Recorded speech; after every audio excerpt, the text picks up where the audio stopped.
Pulaski County continues to explore meaningful ways to address violent crime.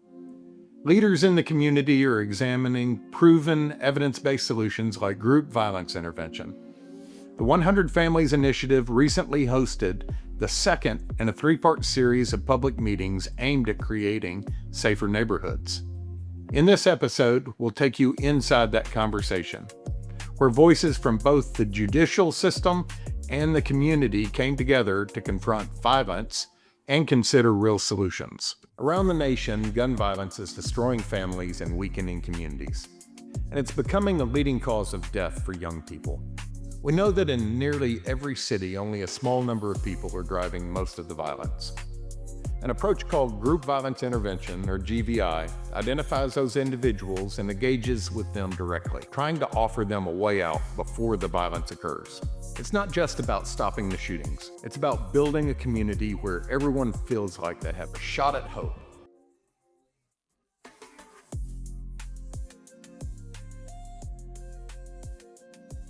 Mothers who have lost sons to violent crime carry a perspective that can't be ignored. Their voices help us understand what's at stake and why solutions must be urgent, compassionate, and effective. Among them are Tina Dobbins and Yolanda Harrison, who both know the pain of losing a child to violence. They spoke on the panel alongside Chief Deputy Prosecutor Kelli Ward, whose work focuses on finding ways to stop crime before it occurs. Hello, everyone. My name is Yolanda Harrison.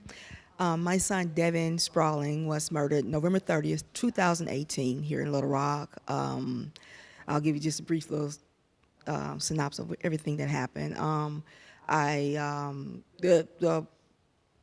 The whole gist of it was the young man that shot my son said it was an accident. He said he accidentally shot my son, but I do not believe it was an accident, but I got the call. My son had just left home that evening, just gotten off work, and said he was gonna go meet up with some friends about some beats. So when he left the house, he told me he'll be back shortly, which I really thought that he was gonna come back, but he didn't that particular night. He left and he said, Mom, I'll be back. I love you. I said, I love you too.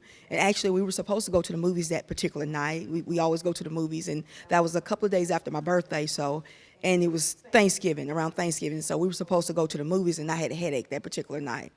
But anyway, I got the call from the hospital, and I didn't realize it was even a hospital. A lady was whispering like, are you Devin's guardian? And it was weird. She woke me up out of my sleep. It was like 2 something in the morning. I said, yeah. I said, who is this? She said, could you come up to St. Vincent? I said, yeah. I said, what's going on? She said, just come up here. So I was thinking maybe my son was in a car wreck or something like that. My son didn't have a record or anything. I didn't expect anything like he had robbed anything or anything like that. I just thought maybe he was in a car wreck, a fender bender, and they needed me up there. Got to the hospital. My husband got up with me. We headed up there, stopped and got my niece, headed up there. And when I got up there around to the ER, you know, they had blood. Blood was all on the crime scene tape. And I was like, oh, something happened. Oh, you know, something happened to someone. Let me get in here and check on my son. Not thinking this has anything to do with me, because I saw blood as I walked in the ER, trail of blood. And I'm like, oh my God, something happened to someone, being oblivious. So as soon as I stepped in the ER, the secretary was like, are you Miss Harrison? I said, yeah. 2 police officers got me by my arm, and I was looking, and they took me in a room. And I work in a hospital, and I also work in the ER.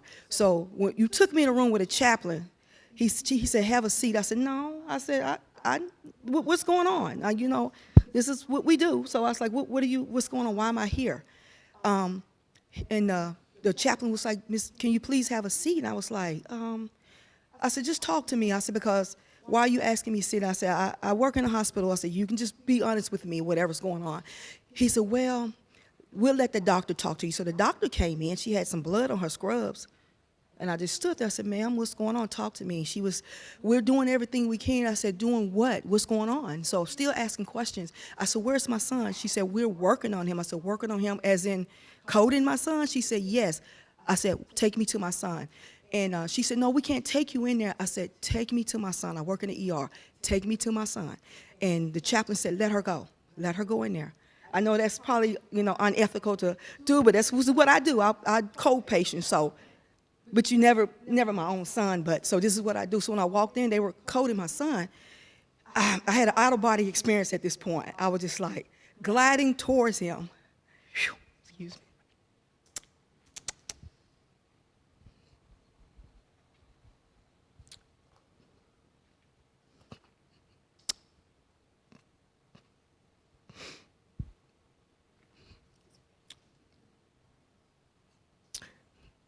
So when I approached him, I saw this hole in his head. Whew. And they were doing CPR on him. I literally left my body. I just stood there and I was looking. I said, continue to code him, as if I was at work. I literally told them to continue doing CPR on him. I tried to pretend it was a patient, not my child. I didn't want to believe that was my own child. So this is a patient of mine. I'm just going to pretend. So I was like, continue doing CPR. And they looked at me. Everyone just looked at me. I remember that so well. And the doctor said, you heard her, continue CPR. And they said, we're going to shock him. And we all stood back. They shocked him. I watched, he had flatlined, but his heart rate came back. So I was watching the monitor. He flatlined again. I said, shock him again. And she looked. She said, shock him again. Literally. I didn't want to believe that was my son again, and they shocked him again. The second time they shocked him, at that time, blood started coming out of his mouth and nose. I passed out. I don't remember anything else after that. So that was my experience, my last vision of my son, of seeing him look like that. But from that moment on, I died that day. When he died, when they pronounced him, I died. I had to learn how to be someone else. I had to adjust to this new me, this new person. And I'm still adjusting to her, as you can tell. I'm still trying to adjust who I am, even after, these years. But this is what happens when someone loses a child, loses, when you lose your loved one, especially a child, the trauma, and I think about me because I do this every day. I've been doing this for 20 plus years. I go to ER, patient die, call family. This is what I do. I can't even imagine how a mother who doesn't do what I do every day, how do they cope? I couldn't cope. And I say every day, I have to tell some other family, we couldn't save your loved one. And then I had to do it to my son, and I couldn't handle that. And so I couldn't imagine a mother who doesn't work in a hospital or have to do this all the time. How do they cope? Because I couldn't. My mental state plummeted. I was at my lowest point in my life. Counseling. I can't tell you how much counseling I've had, even group counseling. So it's so traumatic. People don't understand how traumatic this is. So it's like, if I started this organization so I can try to help other mothers. I'm involved with Parents of Murdered Children, Healing Hearts, every organization, Moms Demand Actions, because I don't want another parent to experience what I experienced. Doesn't matter how many lives I've attempted to save or saved, it's not the same when it's your own child. I literally lost my mind, literally. I lost it. So I've been diagnosed with PTSD and severe depression, everything. I always consider myself to be a strong person, but to have to go to the bottom of the pit of my life, to feel like I didn't deserve to live anymore. And it was like, this was my only son. It was like, I did not feel like I deserved to live, continue to live. Like, God, you didn't love me. And I'm a Christian, but my faith was tested at that moment. I said, you do not love me, God. You do not. And I know he loves me. But it took years of therapy to understand, to get to the place where I know he loves me. And I was in this situation, obviously, to help another mother. I know it sounds bad to go through something so traumatic to say that, God had other plans for me, to maybe this was my opportunity to save some other mother or to help some other young man not do what the young man did to my son. So that's just a short version of my story. Thank you all.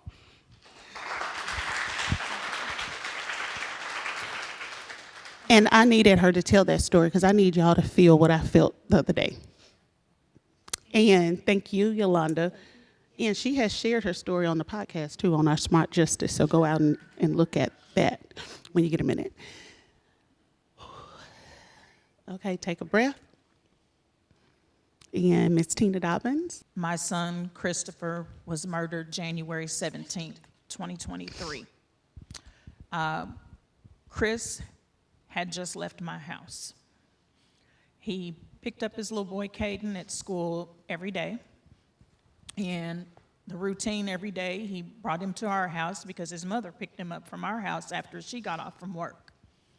So that particular day, we were standing on the driveway, and my mom was there, and he put something, I think the blower, in the truck for my mom, and they hugged and kissed and what have you. And so my mom left, and Chris and I continued to talk. And we were talking about how Kagan was adjusting, to, new semester and what have you. And so he said, well, Mom, I'm getting ready to go. And I said, okay. And he said, I love you. He said, tell Daddy I love him too. And I said, well, Chris, I'll go wake Daddy up. I said, he's taking a nap. I said, but he hadn't been asleep that long. He said, that's okay, Mom. He said, just tell Daddy I love him. He said, you still got some leftovers from yesterday? And I said, yes. He said, well, I'm going to come back by and make a couple plates to take home. And I said, okay. I worked from home. I went back, started working, and that was at 3:05, and at 3:43, my daughter, who's a teacher, and she was 7 months pregnant at the time, got a call on Facebook, and she never answers those calls, but she knew this guy that was calling, and so she answered. The next call we get, she is screaming at the top of her lungs, and we're trying to make out what she's saying. And she said, Chris has been shot. My husband, we jumped. I grabbed shoes. I left my purse at home, everything. We jumped in the truck, and keep in mind, his 8-year-old son was there. So his 8-year-old son had to go to the scene with us. So we're driving down JFK, 100 miles an hour, and my husband's not saying a word. I'm online with 911. They're telling me they have all the, North Little Rock Police has been dispatched. Where are you guys now? We get to the location, and my husband jumped out of the truck. I jumped out. Caden gets out, and I'm running, and there's yellow tape already taped.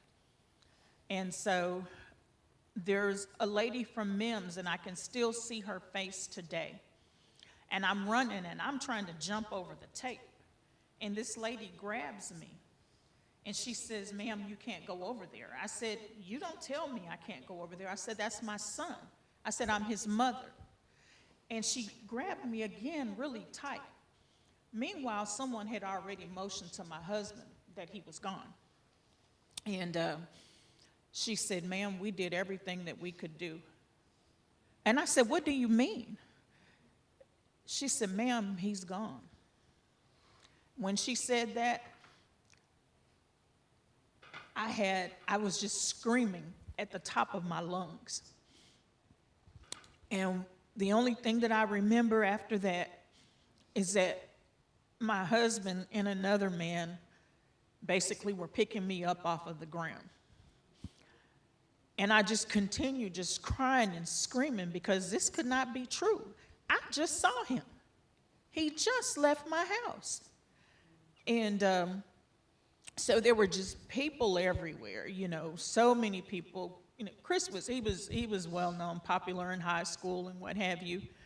And I'm just like, I'm in a daze because you're telling me that my son is dead. And they continue to, assess the scene and what have you. And I'm thinking, oh my God, his girlfriend was 7 months pregnant too. My daughter and my son have babies that are 3 days apart. And I'm like, oh my God, somebody's got to tell her.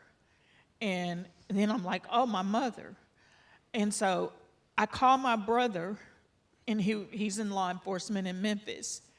And he said, I'm on my way. He said, don't call Mama yet. I said, no, I'm not calling Mom. And so some of my friends had come, and it was just like this was a movie. This was something that you see on TV. This is not my son, our only son at that, you know. I'm not supposed to be here, you know.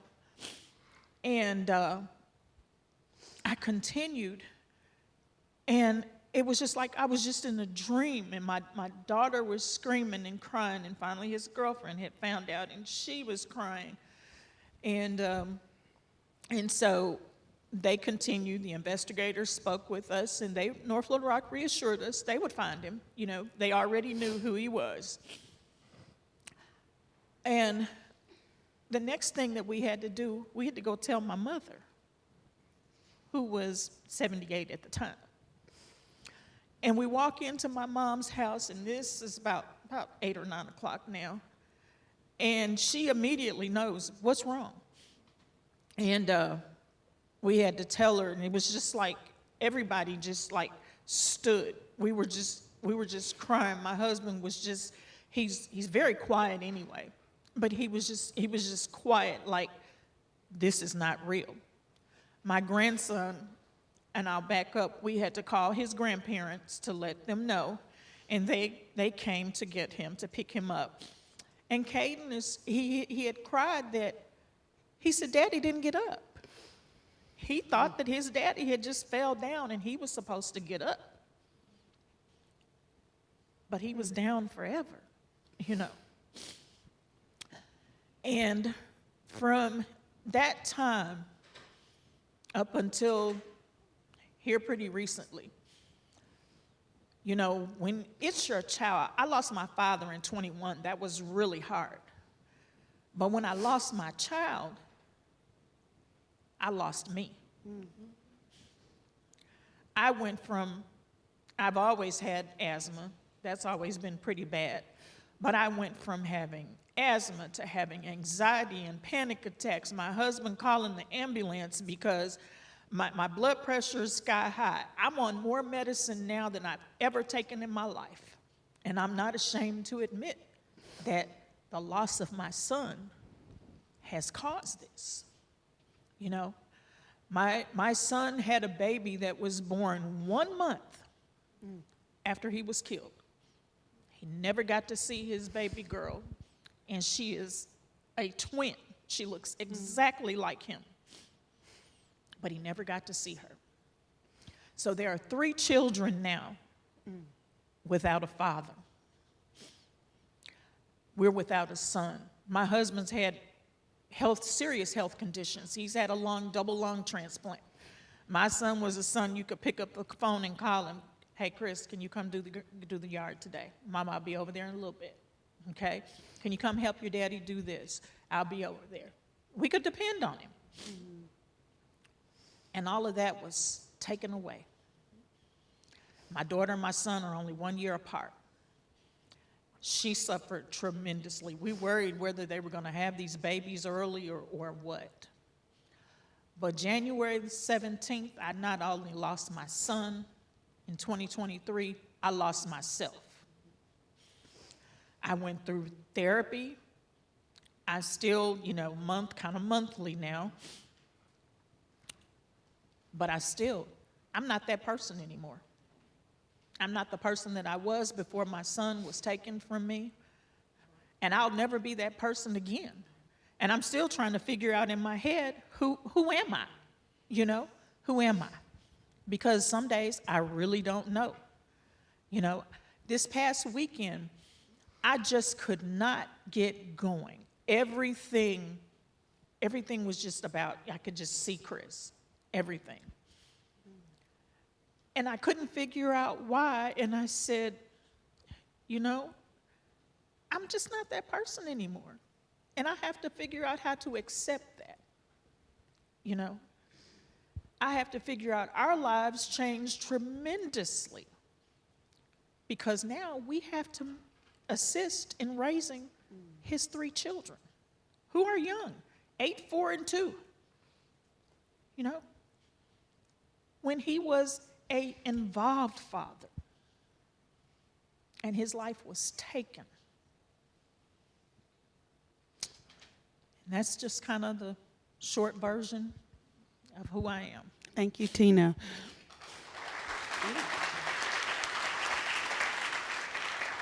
So we have Chief Deputy Prosecutor Kelli Ward. Kelli, when I tell you these ladies sang your praises, and they really did talk highly of you in our meeting, tell us what part you play in this. How did you come alongside them? And tell us what you do. Tina, you can share your mic.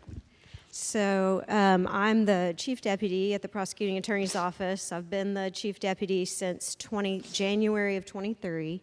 When Will Jones was elected, he asked me to join him back at the office as the chief deputy. I had been a deputy prosecutor from 2002 to 2019.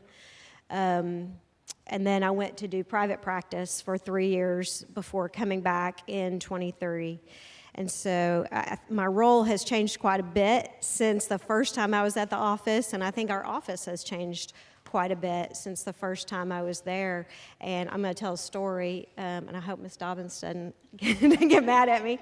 But how we met, it was January, it was probably mid-23.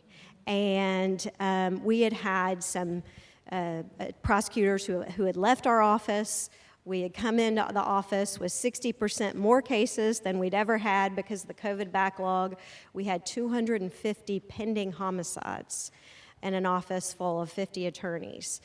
So we had attorney shortages, we had people leaving, and I was covering a caseload, and the case of Brandon Jefferson, who was the person who killed Chris, was one of the cases I was covering one day, and I went to court. I was bouncing around. Somebody, when we came in, said, I went to the 6 different courts, in Pulaski County and saw how busy it was.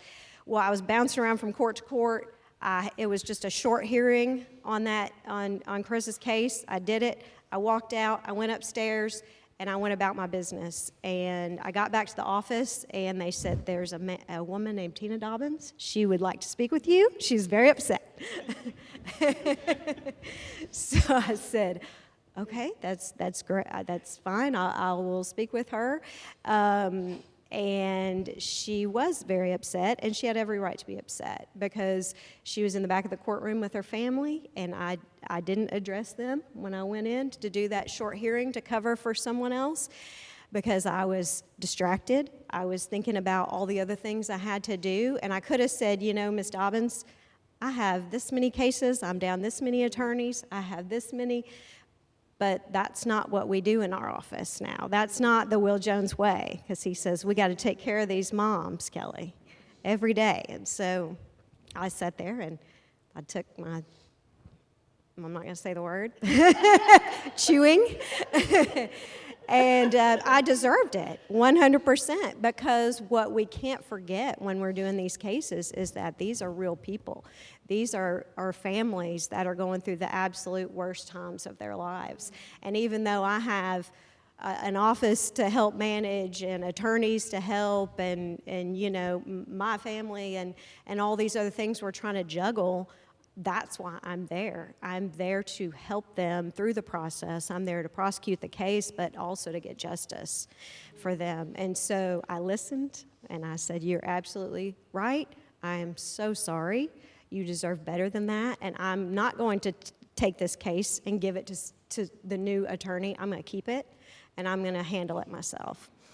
And so that's what we did, and the more we met, the more we talked, the more I understood about how wonderful Chris was and how it affected their family to lose him. And I learned more, not just about prosecuting the case, because that's what I always did before. When I was a deputy before, I was managing the cases. My goal was to win the case, right, and manage the people that were associated with it. That is completely a 180 now. Our goal is to get justice and to be advocates for the families and to be advocates for their loved ones that aren't here anymore. So that's how I got chewed out and learned a very important lesson that day. And I'm so thankful that Miss Dobbins was brought into my life.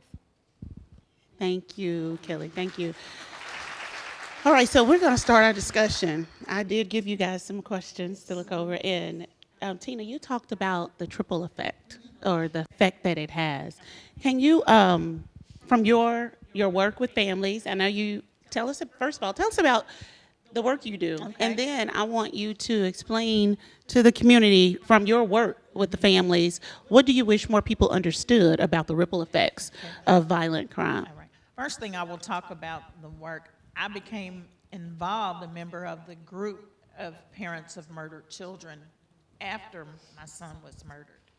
And that group was recommended very highly to me, but there were other ladies who were basically, in charge of our chapter. And so I met them. That is how I met them. And from being around them, around other people, for me, I needed to be with other people who had experienced, as a mother, as a parent, what I went through. Sometimes with men, I'll use my husband as an example, they're kind of more reserved, But for me, it was important. I wanted to be with like people. I wanted to be with people who I had something in common with, because you cannot understand unless you experience.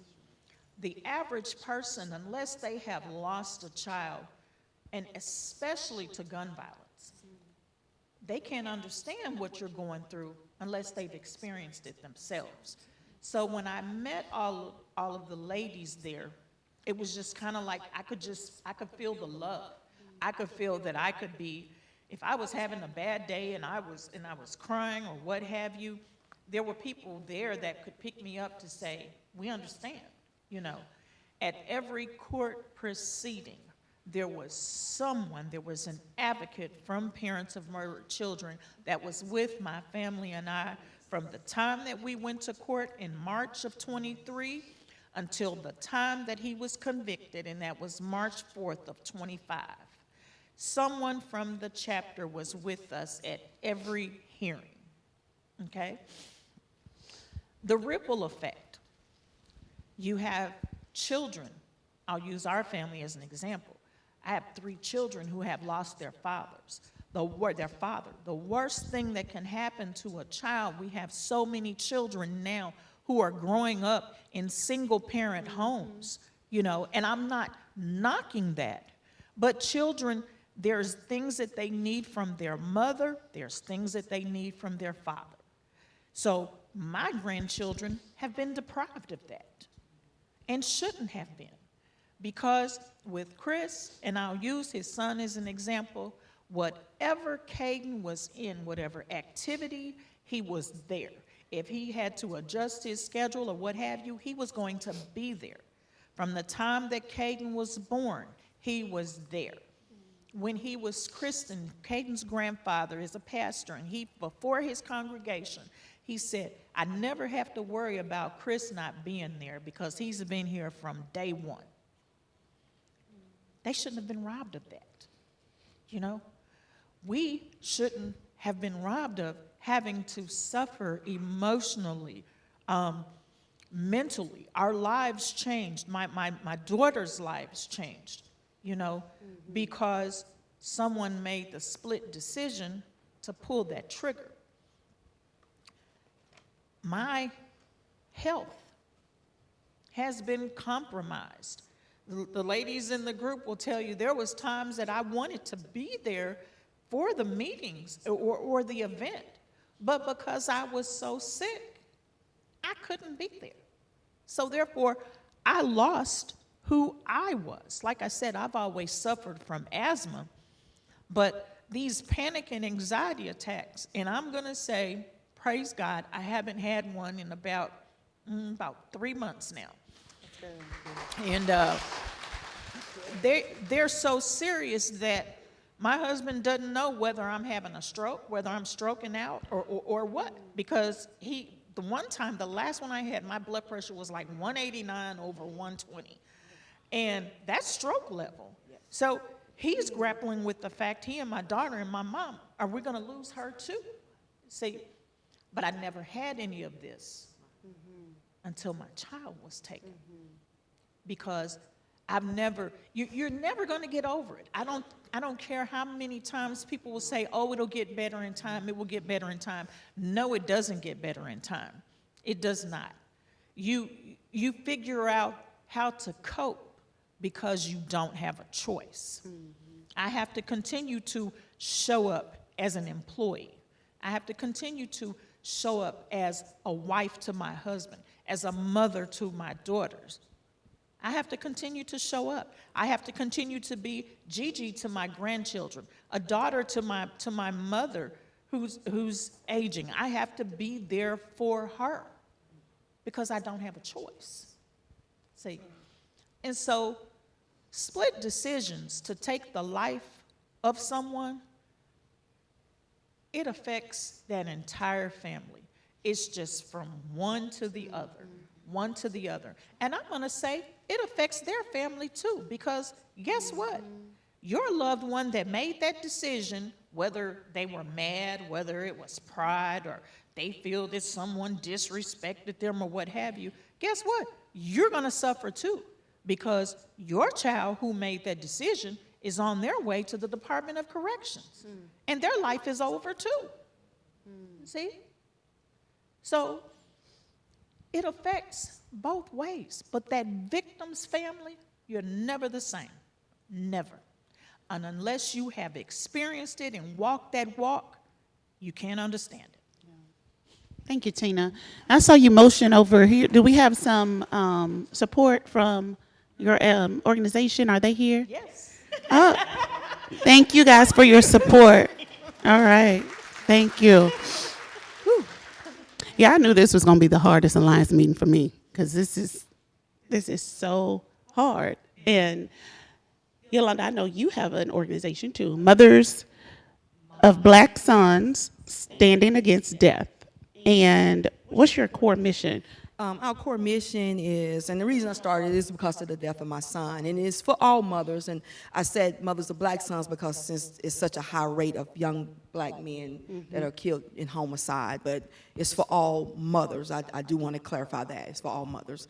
But our core mission pretty much are preventative measures, like we want to take illegal guns out of the hands of irresponsible individuals, first of all, and increase the high school graduation rate of black males, decrease the pregnancy rate of black females, and provoke the media to cover intraracial homicides of black males at the same with the same energy as they cover interracial homicides of black males when it comes to police officers.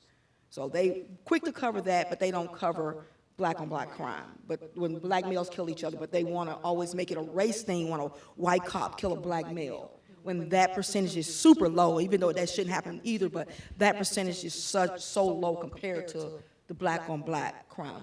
That should be more coverage, and that should be the main focus. Good, which segues into our next question. Thank you so much. You're welcome. Yolanda, pass it to Kelly. Kelly, here, speaking from the prosecutor's standpoint, yes, and we're talking about violence. What trends in violent crimes are most concerning right now in Pulaski County? So I would say 100% echoing what Ms. Yolanda said is guns, guns, guns, guns. Illegal possession of guns, illegal modification of guns, and illegal gun transactions. We are seeing so many more guns in circulation than we've ever seen before, and I've been doing criminal law since 2002, so 23 years. And if you look at especially the possession by young people, by people under the age of 18, the instance of it's called minor in possession of a handgun. That's the offense that kids can get charged with for illegally possessing handguns, has gone so far beyond what it was in 2015, 2016. I see my good friend, colleague, Casey Beard, nodding over here. She's our senior deputy over our juvenile court, and what would tell you, and she's told me, is we had kids that would, prior to, what would you say, 2016, 17? So about that time, the majority would be, the charge would be battery in the 3rd degree. That'd be very serious. Maybe they got into a fight, maybe somebody got a bloody nose. Because kids do that. If anyone is a parent here, kids sometimes they might have little disagreements. That is something that you go through in childhood. But now disagreements with guns turn into homicide. Disagreements with guns turn into someone getting shot and paralyzed, or it just goes from 0 to 150 in about 10 seconds. And so we have to do more to get guns out of the hands of kids. And the scariest part is now they're not just regular guns, they're fully automatic guns. When I left the prosecutor's office, had never heard of a Glock switch in 2019. I'd never heard of a Glock switch. I'm not saying they didn't exist, but they weren't prevalent in Little Rock and Pulaski County. When I come back in 23, they're everywhere. And a Glock switch, I had to learn, I didn't know, is a modification. It's a tiny little piece of, can be plastic, used to modify a handgun to make it fully automatic. So instead of shooting, pulling the trigger and 1 bullet coming out, you should pull the trigger and 20 bullets come out. So imagine that in the hands of a 16-year-old. Is not trained, is not, with firearms, doesn't have the life experience or anything to be able to control what's happening in the situation. And I'm not saying it's dangerous in the hands of kids, it's dangerous in the hands of everyone. We have our police officers do demo videos for us of them shooting these guns, and they are, trained 20, 30-year veterans. They can't control it. And so now when we go to, Will and I go to all the homicide scenes that happen in Pulaski County when it occurs, because we feel like we should be there at the beginning. We should be there and see what the officers are seeing. We could be there to assist, to answer questions about the investigation, and to also see it for ourselves instead of looking at it on a piece of paper or on the screen later. And it goes from, when I did, murder cases in the teens, you'd have 4 shell casings. That's what comes out of the gun, when the shots are fired. We'd have that 4. Now we go, and there's 50. You look at a scene, and there will be 50 shell casings in one shooting because of these fully automatic guns. So that is terrifying. And the sale of the guns is also what promotes the violence too. We have a lot of cases where people will attempt to buy guns illegally, and then that ends up in a robbery, which can end up in a homicide.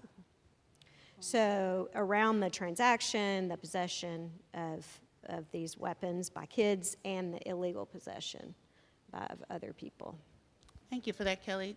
How does your office deal with the criminal cases with the victims and the offenders? How do you deal with those families on both sides? So that's a really good question. I've already told you about my, how I met Ms. Dobbins, but we want to have empathy for both parties. I mean, it's never a case, and I think that's kind of it could be a misconception that we get a new case and we're like, oh yes, we love we want less cases. We want to have less victims. We want to have less people that have committed crimes and then have to be held accountable for them. So I'll tell you, when I first came back in 23, not only did we have more guns, but we had more juveniles committing murder than I'd ever seen before. And I took over a caseload that had several 15-year-olds charged with capital murder. And when I'm a mom at that time, my son was senior in high school, and I open up a case file and I see a 15-year-old has killed 2 people.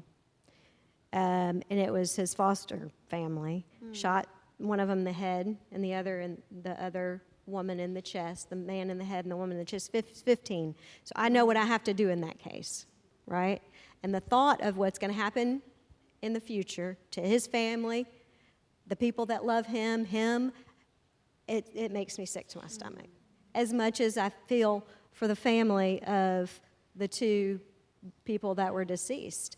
So our goal is to not have those cases. We don't want those cases. We want to have no kids that are out there committing violent crimes. We want to reduce all to zero. So I guess the answer is I feel for both families. I know I'm advocating for justice. We know what we have to do in the traditional prosecution, but what we want to do is have less.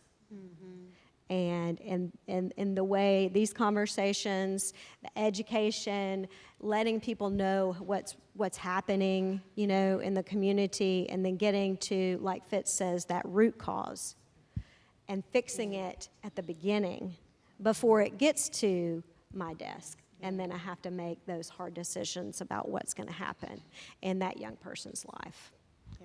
So. Thank you, Kelly. Tina, I know you have support here today.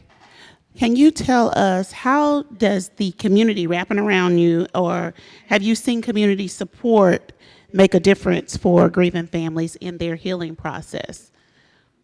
I think for any grieving family to know that there is support. Like I said, that healing process is forever.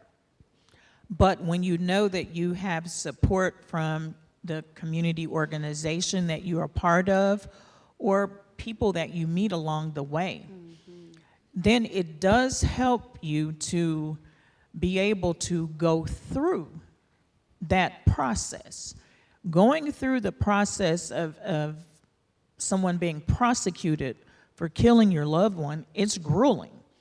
Every time that we went to court, I'm in tears, I'm sick to my stomach. The person that killed my son is sitting over there smiling. My husband's, patting his feet because he wants to jump over there and, and choke the living daylights out of the guy. You can't, of course. But, when you have people who are behind you and who are with you, it can help ease what you're going through. Like I said, it's a forever issue. But people that have something in common with you, you know that they understand where you are. And so organizations such as Parents of Murdered Children, it's important for people to know that there are organizations that are there to help. Yolanda's organization, there are organizations there to help and to try to come up with prevention measures. One of the things that I'm really big on, and I think it's because my daughter's in education, but some of the things she taught fourth grade for 10 years before she moved to another school. However, it begins at that age. You see the children are disrespectful. I've heard it for myself. And I told her, I said, you know what, I gotta hang up, baby. I'm gonna let you go deal with that. I said, because your mother couldn't deal with that, because I didn't raise you guys. You guys knew better, And so all of our organizations together, we have to start when they're young, trying to reach them, trying to prevent. Even the education system. I feel that a lot of these kids just don't know how to handle conflict. When I was coming along, you had a fight. 2 weeks later, you guys were best of friends. But now, like Kelly said, they pick up a gun. Boom, I'm mad at you, so I'm gonna shoot you. Finding ways to attack those ideas that are in their head, whether it's conflict resolution being taught in schools, whether it's dealing with anger management, as organizations, as community members, as people in the county, voters, sometimes I feel maybe some of our leaders need to hear that we need to look at where we need to start. And it starts young. not just when they're older. It starts young.